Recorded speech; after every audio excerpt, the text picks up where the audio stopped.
On va maintenant s'intéresser à la qualité de l'air en Alsace et on a une question de David qui habite Mulhouse. Bonjour, je m'appelle David, j'habite à Mulhouse et je voulais savoir si la qualité de l'air était mesurée partout en Alsace ou uniquement dans les grandes villes et si nous avions la possibilité de suivre en temps réel la qualité de l'air. Je vous remercie.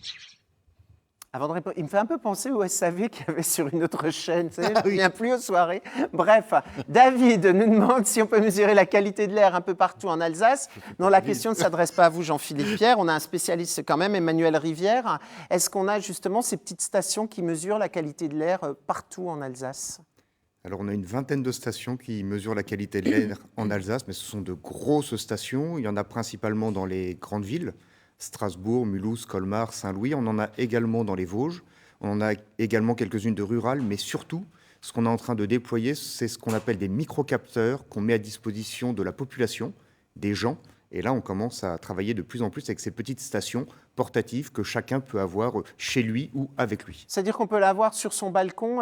Ça représente quelle taille, hein, à peu près Un microcapteur, ça va faire une taille, c'est un petit appareil qui peut se mettre dans la main, qui est un petit peu plus grand qu'un Ah oui, smartphone. donc c'est vraiment... Et donc on peut l'avoir sur son balcon, on peut l'avoir aussi sur soi quand on se déplace, quand on est soit dans les transports en commun, dans sa voiture ou quand Ah, on ça, est sur son lieu de c'est travail. une belle évolution. On va en apprendre un peu plus sur la qualité de l'air et on reparle de tout ça avec vous juste après. Prenez une grande bouffée d'oxygène, inspirez et expirez. Oui, pardon, on ne vous avait pas dit que l'air était un peu pollué. Mais d'abord, l'air, c'est quoi? Même s'il est invisible, ce n'est pas du vide. Dans l'air, on retrouve de l'azote, de l'oxygène. Jusque-là, tout va bien car cela nous permet de vivre. Mais la liste ne s'arrête pas là. L'air qui nous entoure est bourré de polluants qui n'ont rien à faire dans nos poumons et qui, en plus, sont pointés du doigt par l'Organisation mondiale de la santé. Exemple, le benzène, qu'on retrouve aussi bien dehors que dedans.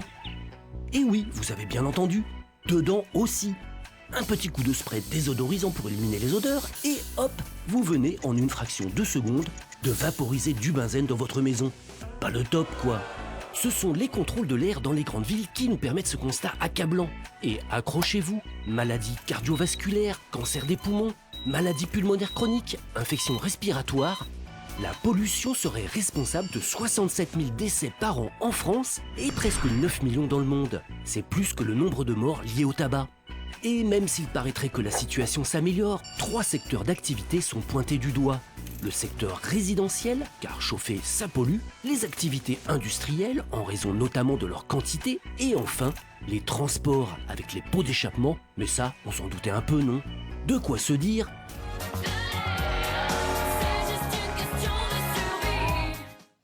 Voilà, et je vous rappelle que si vous voulez voir un sujet traité autour de notre Stammtisch, vous pouvez nous contacter soit par téléphone, soit sur les réseaux sociaux ou tout simplement par mail.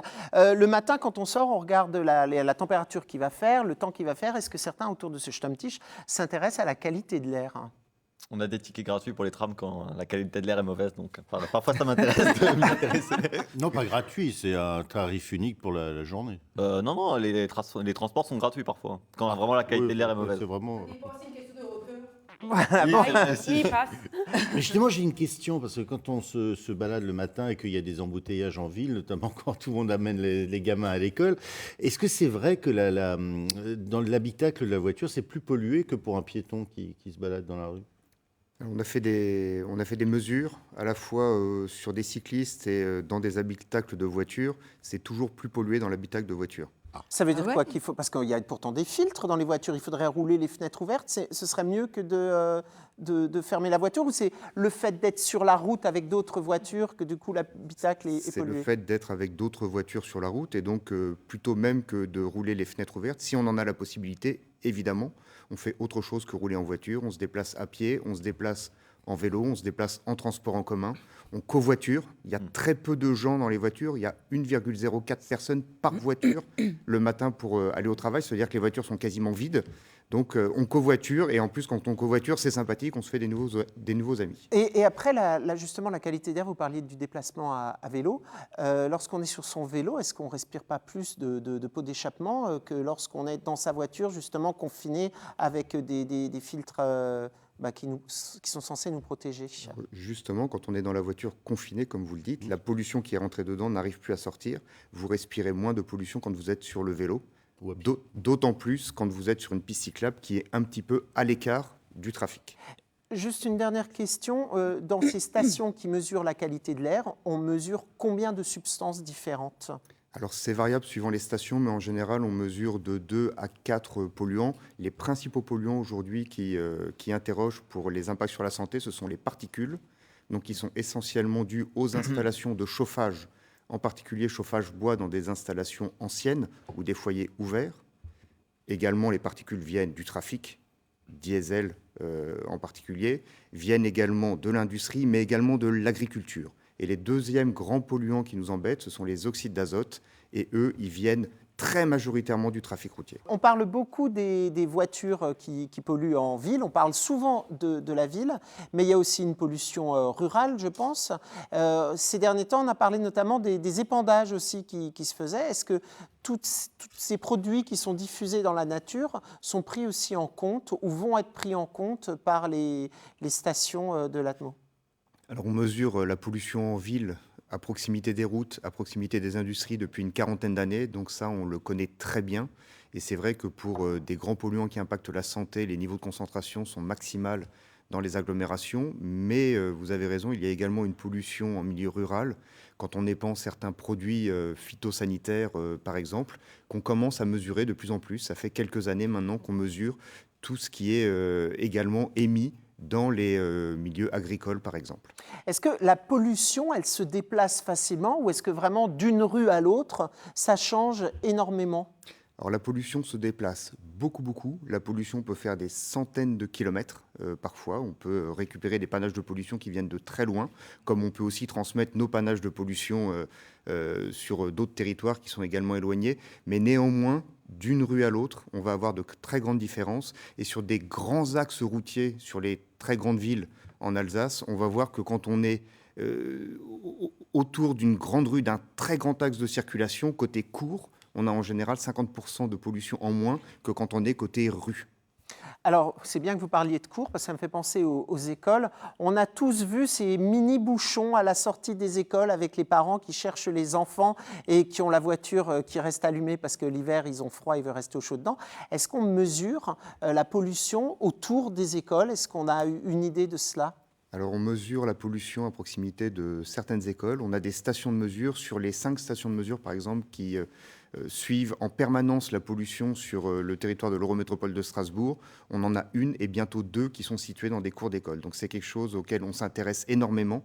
Et si on peut comprendre que parfois, pour des raisons, les gens sont pressés d'aller au travail, de déposer vite les enfants et on prend sa voiture pour faire ça, néanmoins, quand on a 100, 200, 300 mètres à faire entre son domicile et l'école, le mieux, vraiment, c'est la marche à pied ou le vélo. Est-ce qu'il y a des cartes disponibles sur les sites internet pour les gens que nous sommes, enfin les consommateurs, pour voir où est-ce qu'il y a le plus de pollution et le moins de pollution ? Et est-ce que c'est figé ? Parce que voilà, est-ce qu'il y a des endroits où on sait que c'est pollué régulièrement, il ne faut pas aller ? C'est pas figé du tout, c'est pas figé ni dans l'espace, c'est-à-dire qu'au niveau d'une ville, la pollution va beaucoup changer d'une rue à l'autre, et c'est pas figé dans le temps non plus. La pollution bouge beaucoup suivant les journées. Tous les jours, sur le site d'Atmo Grand Est, vous avez une carte de pollution en prévision pour demain et après-demain, pour l'agglomération de Strasbourg, l'agglomération de Colmar, l'agglomération de Mulhouse. Globalement, est-ce que ça empire ou est-ce que ça s'améliore ? Parce qu'on a quand même vu des villes avec des façades noires. Maintenant, ça a été nettoyé. Alors, on ne sait pas de quand datait la pollution, mais on a l'impression visuellement que c'est plus propre qu'avant. Mais du coup, est-ce que l'air, elle est plus propre qu'avant ? Alors, l'air s'améliore, la qualité de l'air s'améliore pour les principaux paramètres qu'on mesure. On mesurait depuis des décennies du dioxyde de soufre, principalement d'origine industrielle. Sur Strasbourg, on n'en retrouve plus du tout. Sur Mulhouse, on n'en retrouve plus du tout. Sur Colmar, pratiquement plus non plus. Pour d'autres polluants qui viennent du transport routier, il n'y a pas que les voitures, les poids lourds, les 2 roues également. La situation s'améliore aussi, mais néanmoins, la situation n'est pas encore satisfaisante. Dans le reportage tout à l'heure, on faisait référence à l'Organisation mondiale de la santé. Les préconisations de l'Organisation mondiale de la santé ne sont toujours pas respectées dans les agglomérations, donc il y a encore beaucoup d'efforts à faire. Et l'Alsace, par rapport aux autres régions de France, on se situe bien au niveau de la qualité de l'air ou le fait qu'on soit un peu encaissé dans une vallée, ça contribue à avoir une pollution un peu plus importante qu'ailleurs, hein ? Alors, on est encaissé dans une vallée, pas simplement l'Alsace, mais l'ensemble du Rhin supérieur, entre les Vosges et la Forêt-Noire. On a a un petit peu moins de vent, donc il y a un petit peu moins de dispersion de la pollution. Donc à même nombre de voitures, il y a un peu moins de pollution à La Rochelle qu'à Mulhouse. Voilà, en tous les cas, si vous voulez plus d'informations, on vous invite à aller sur le site internet atmograndest.fr. Vous y retrouverez toutes les informations disponibles.